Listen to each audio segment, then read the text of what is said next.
తెలంగాణ అందరికీ నమస్కారం. గత 15 రోజుల క్రితం తెలంగాణ జాగృతి ఆధ్వర్యంలో ఒక ప్రెస్ మీట్ నిర్వహించి మేము నవీన్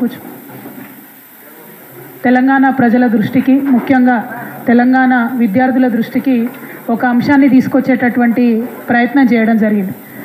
అదేంటంటే తెలంగాణ రాష్ట్రంలో అనేకమైనటువంటి ప్రభుత్వ ఉద్యోగాలలో ఆడబిడ్డలకు అన్యాయం జరగకుండా ఉండడానికి మనము బీఆర్ఎస్ ప్రభుత్వంలో కేసీఆర్ గారు ఇచ్చినటువంటి జీవోను, అదేవిధంగా కేసీఆర్ గారు కోర్టులో కొట్లాడుతున్నటువంటి కేసుని ఇప్పుడున్నటువంటి కాంగ్రెస్ ప్రభుత్వం వెనక్కి తీసుకొని కొత్త జీవో ఇచ్చి మహిళలకు తీరని అన్యాయం చేస్తుంది అని చెప్పి మాకున్నటువంటి ఒక భయాందోళనను మేము వ్యక్తం చేయడం జరిగింది.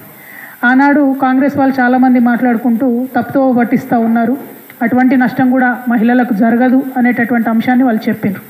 కానీ అప్పటికి ఇప్పటికీ మొన్న గురుకులాలకు సంబంధించి 626 పోస్టులను ఈ ప్రభుత్వం ఫిల్ చేయడం జరిగింది. ఈ ప్రభుత్వం ఫిల్ చేసినటువంటి 626 పోస్టులు ఇవి ముందే కేసీఆర్ గారు ఉన్నప్పుడే నోటిఫికేషన్ వేసి పరీక్ష అయిపోయి రిజల్ట్ వచ్చినటువంటి దాన్ని కొత్త జీవో ప్రకారం ఇప్పుడు నింపడం జరిగింది.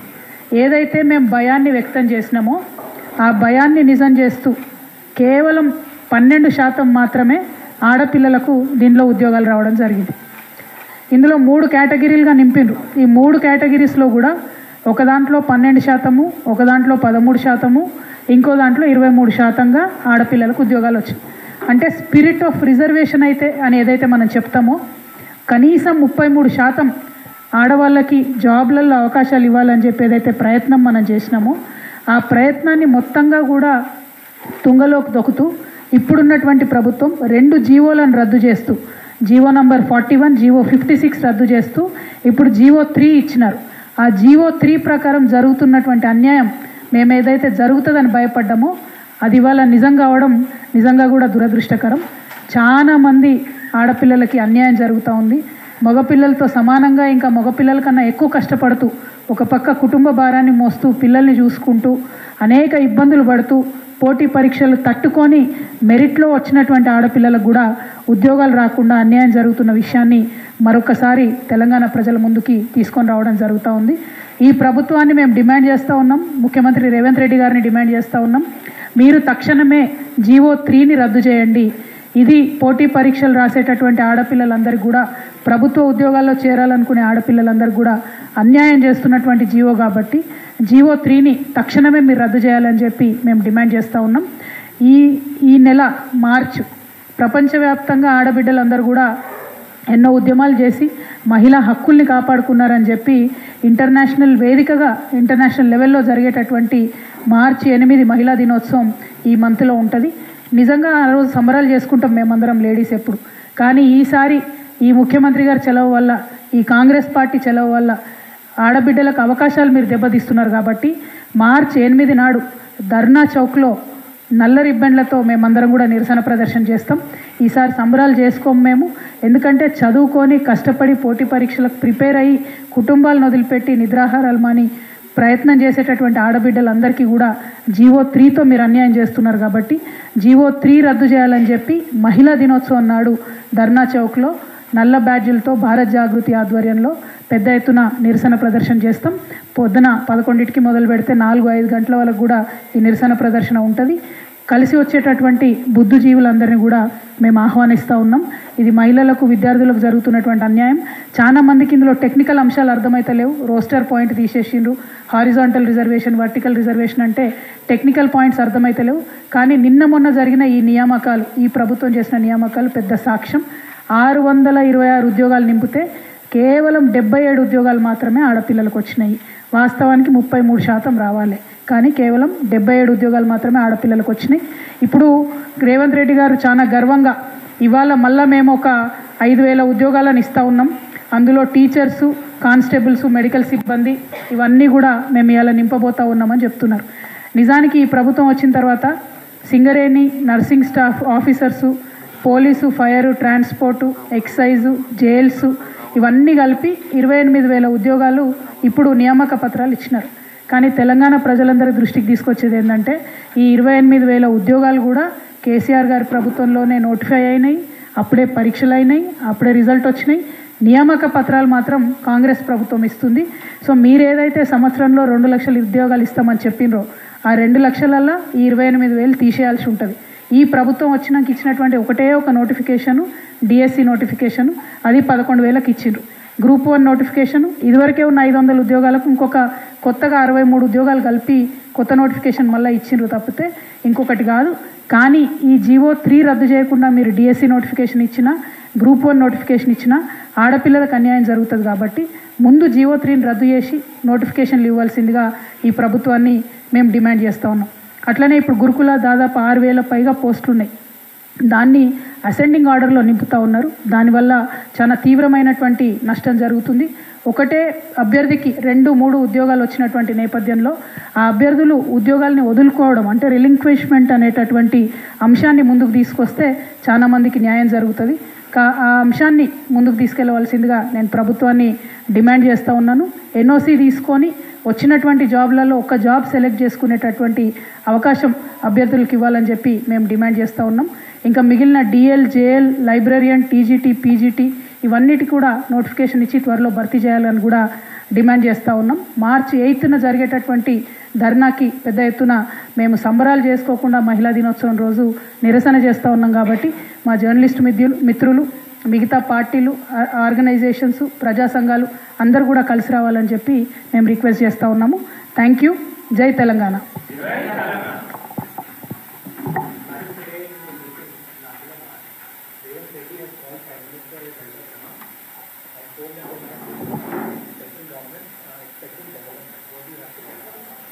Well, this, Honorable Chief Minister calling Honorable Prime Minister elder brother is a very good practice.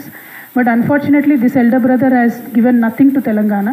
There was 0 rupees given to the budget in Telangana, and that time the Chief Minister never reacted, Telangana Chief Minister. Now he is calling the Prime Minister elder brother.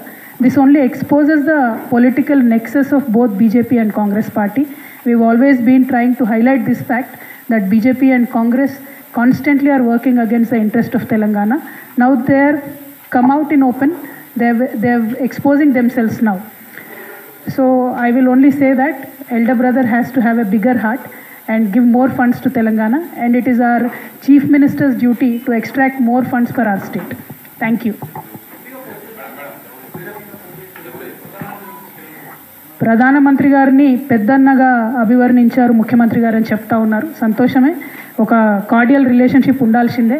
కానీ ఈ పెద్దన్న మరి మొన్న బడ్జెట్లో ₹1 కూడా తెలంగాణకి ఇవ్వకపోతే తెలంగాణ ముఖ్యమంత్రి గారు రియాక్ట్ అవ్వకపోవడం అన్నది చాలా దారుణం. వీళ్ళిద్దరూ ఏదైతే పెద్దన్న చిన్నన్న అని పిలుచుకుంటున్నారో బడేమియా చోటేమియా అని చెప్పి వాళ్ళిద్దరు నెక్సెసే ఎక్స్పోజ్ అవుతూ ఉంది. అలా బీజేపీ కాంగ్రెస్ ఒకటే అని మేము చెప్తా ఉన్నాం.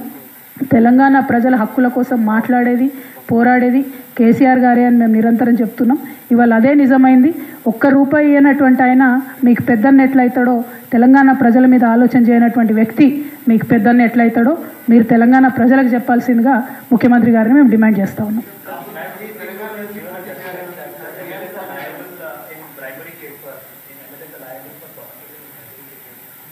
No, it's a very welcoming, very welcoming judgment by Honorable Supreme Court. Now, Prevention of Corruption Act is directly going to be applied to even public representatives. This, I believe, will strongly help in decriminalization of politics. And Honorable Prime Minister also, I've seen, has tweeted welcoming the judgment. And I request Honorable Prime Minister Garu to start this procedure directly from Telangana State, because our Honorable Chief Minister Revanth Reddy Garu is accused number 1 in a Prevention of Corruption Act case. So I truly hope that case is quickly taken up and then action is given. Thank you. Supreme court ఇవాళ ఒక తీర్పు ఇవ్వడం జరిగింది. ఆ తీర్పు ఏంటంటే ఏదైతే prevention of corruption act ఉంటుందో అది ప్రజాప్రతినిధులకు వర్తిస్తుందా వర్తించదా అనేటటువంటి అంశం మీద ప్రజాప్రతినిధులకు కూడా ఇది వర్తిస్తుంది అని చెప్పి సుప్రీంకోర్టు తీర్పు ఇచ్చింది. దాన్ని ప్రధానమంత్రి గారు ఇందాకనే ట్విట్టర్లో స్వాగతించినారు. ప్రధానమంత్రి గారు స్వాగతించినటువంటి అంశాన్ని మేము కూడా స్వాగతిస్తూ మరి ఈ రాష్ట్రంలో గౌరవ ముఖ్యమంత్రి రేవంత్ రెడ్డి గారు అక్యూజ్డ్ నంబర్ 1గా ఉన్నారు ఓట్ ఫర్ నోట్ కేసులో. ఆ కేసును త్వరితగతిన మరి కేంద్ర ప్రభుత్వం టేకప్ చేసి దాని prevention of corruption act apply అవుతుంది అనేటటువంటి అంశం సుప్రీంకోర్టు క్లారిటీ ఇచ్చింది కాబట్టి ఆ కేసును తొందరగా టేకప్ చేయాలని చెప్పి ప్రధానమంత్రి గారిని మేము డిమాండ్ చేస్తూ ఉన్నాం. ఏం క్వశ్చనే? నేనా? అట్లాంటివన్నీ పార్టీ డిసైడ్ చేస్తుంది కదా బ్రదర్, నేను డిసైడ్ చేయగలుగుతాను. మా పార్టీ ఎట్లా డిసైడ్ చేస్తే అట్లా.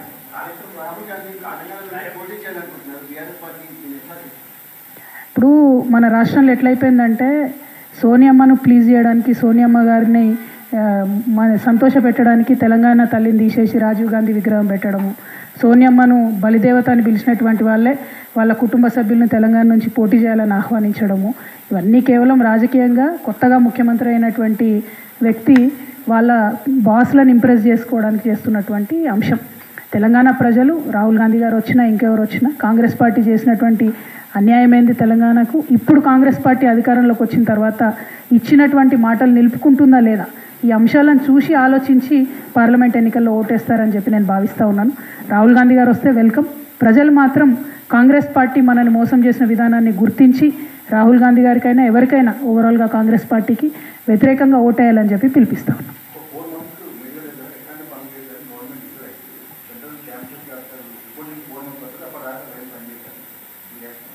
అంటే ప్రధానంగా ఇవాళ కాళేశ్వరం అనేటటువంటి అంశాన్ని ముందుకు తీసుకొచ్చి తెలంగాణ రైతాంగాన్ని ఎండబెడుతున్నటువంటి ప్రభుత్వం కాంగ్రెస్ ప్రభుత్వం. మేము దాన్ని తీవ్రంగా నిరసిస్తూ ఉన్నాం. ఏదైనా మిస్టేక్ ఉంటే దానికి ఇమీడియట్గా చర్యలు తీసుకొని పంట పొలాలు ఎండిపోకుండా నీళ్ళు ఇవ్వాల్సినటువంటి బాధ్యత ప్రభుత్వానికి. నీళ్ళు ఇచ్చేటటువంటి ఆస్కారం ఉన్న మా నిజామాబాద్ లాంటి జిల్లాలోకి ఇమీడియట్గా నీళ్ళు ఇచ్చేటటువంటి ఆస్కారం ఉన్న నీళ్ళు ఇవ్వకుండా పంటలు ఎండబెడుతున్నటువంటి ఈ ప్రభుత్వ వైఖరిని మాత్రం మేము నిరసిస్తూ ఉన్నాం. ఖచ్చితంగా అన్యాయం జరిగి ఉంటే, అక్రమాలు జరిగి ఉంటే, అవినీతి జరిగి ఉంటే you're more than welcome to do enquiry అని కేసీఆర్ గారి దగ్గర నుంచి మొదలు పెడితే మా పార్టీ అగ్రనాయకత్వం అంతా కూడా చెప్తానే ఉంది. కానీ అది వంక చూపించి రైతులకు నీళ్ళు ఇవ్వకపోవడం మాత్రం ఇది కాంగ్రెస్ పార్టీ మూటగట్టుకుంటున్నటువంటి పాపం. ఈసారి పోయేటటువంటి పంట మొత్తం కూడా కాంగ్రెస్ పార్టీ పేరు మీదనే రైతుల కన్నీళ్ళు, రైతుల ఉసురు తప్పకుండా కాంగ్రెస్ పార్టీకి తగులుతుందని చెప్పి ఈ సందర్భంగా నేను తెలియజేస్తూ ఉన్నాను. నేనేమంటున్నా బ్రదర్ అంటే టెక్నికల్ అంశాలు ఇంజనీర్లకు వదిలిపెడదాము, అందులో అవినీతి విచారణ అంశాలు విచారణ సంస్థలకు వదిలిపెడతాం. కానీ తక్షణం చేయాల్సినటువంటి అంశం రైతులకు నీళ్ళు ఇవ్వాలి. ఇవ్వగలిగే అవకాశం ఉంది. కేసీఆర్ గారు ఇచ్చి చూపించారు ఇన్ని రోజులు. వీళ్ళు ఏం చెప్తున్నారు, అప్పుడెప్పుడో పాడైందన్నారు. కానీ పోయినసారి పంట ఎండబెట్టిరా కేసీఆర్ గారు? ఎండబెట్టలే కదా. వీళ్ళ ప్రయారిటీ కేసీఆర్ గారిని బదనాం చేయడం తప్పితే రైతులకు నీళ్ళు ఇవ్వడం కాదు. సో మేము చేసే డిమాండ్ ఏంటంటే మీరు రైతులకు ఫస్ట్ నీళ్ళు ఇవ్వండి.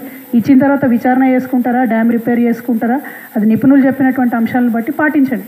కానీ ముందు రైతులకు నీళ్ళు ఇవ్వండి. ఇవ్వగలిగి ఉండి రైతులకు నీళ్ళు ఇవ్వకపోవడం అది కేసీఆర్ మీద కక్ష సాధింపు కాదు, అది ప్రజల మీద కక్ష సాధింపు అవుతుంది. ఆ విషయం ఈ ప్రభుత్వం గుర్తించాలని చెప్పి మేము డిమాండ్ చేస్తాం.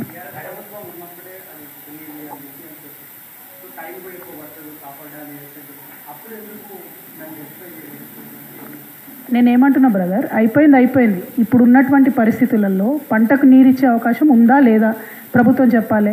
ఇవ్వగలిగి ఎందుకు ఇస్తలేదు? పొలాలు ఎండిపోతుంటే కనబడతలేవా? నిజామాబాద్లో పెద్ద ఎత్తున కాంగ్రెస్ పార్టీకి ప్రజలు ఓటేసిండ్రు. ఇవాళ మా నిజామాబాద్ జిల్లా రైతాంగానికి నీళ్ళు వస్తలేవు, నీళ్ళు ఇడిచే ఆస్కారం ఉండి వస్తలేవు. నిన్న మా ప్రశాంత్ అన్న అక్కడ మాట్లాడిండ్రు ఖచ్చితంగా నీళ్ళు ఇవ్వాలని చెప్పి. ఇవాళ మేము కూడా డిమాండ్ చేస్తూ ఉన్నాం. అట్లా మా జిల్లాలాగా అన్ని జిల్లాలలో రైతులకు కూడా పంటలు ఎండిపోయే పరిస్థితి ఉంది. నీళ్ళు ఇచ్చే ఆస్కారం ఉండి ఇవ్వకపోవడం అది కేసీఆర్ మీద కక్ష సాధింపు కాదు, రైతుల మీద కక్ష సాధింపు అవుతుంది. కాంగ్రెస్ పార్టీ ఈ వైఖరిని విడనాడాలి. ముఖ్యమంత్రి గారు కక్ష సాధింపు వైఖరిని విడనాడి ఆడబిడ్డల కోసం జీవో 3ని రద్దు చేయాలి, రైతన్నల కోసం వెంటనే నీళ్లు విడుదల చేయాలని చెప్పి డిమాండ్ చేస్తూ ఉన్నాం. Thank you. జై తెలంగాణ.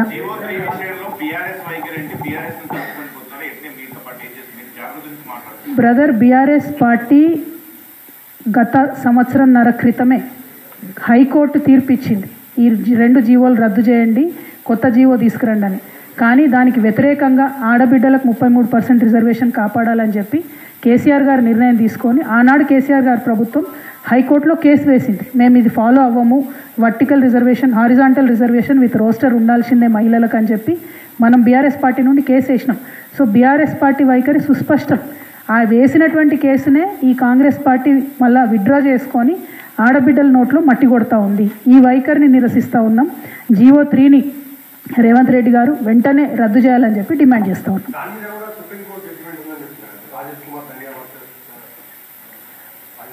బ్రదర్ ఒక నిమిషంలో మళ్ళీ చెప్తా. రాజేష్ కుమార్ దర్యా కేసులో సుప్రీంకోర్టు మహిళలకు వ్యతిరేకంగా తీర్పు ఇచ్చినటువంటి దాంట్లో హైకోర్టులో మళ్ళీ కొంతమంది ఇక్కడ ఉన్నటువంటి మగపిల్లలు ఈ కేసుని మీరు ఈ మొత్తం సుప్రీంకోర్టు తీర్పుని మన రాష్ట్రంలో అప్లై చేయాలని చెప్పి వెళ్ళడం జరిగింది. వాళ్ళు వెళ్ళినప్పుడు కేసీఆర్ గారి ప్రభుత్వం నిరసించింది.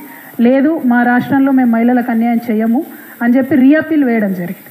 కానీ కాంగ్రెస్ పార్టీ వచ్చిన తర్వాత రేవంత్ రెడ్డి గారు హడావుడిగా ఏదో ఉద్యోగాలు ప్రకటన చేయాలి, మేము విద్యార్థుల్ని మభ్యపెట్టాలనే ఉద్దేశంతో ఆడబిడ్డలకు తీరని అన్యాయం చేస్తూ కేసీఆర్ గారు వేసినటువంటి ఆ కేసును వెనక్కి తీసుకోవడం జరిగింది.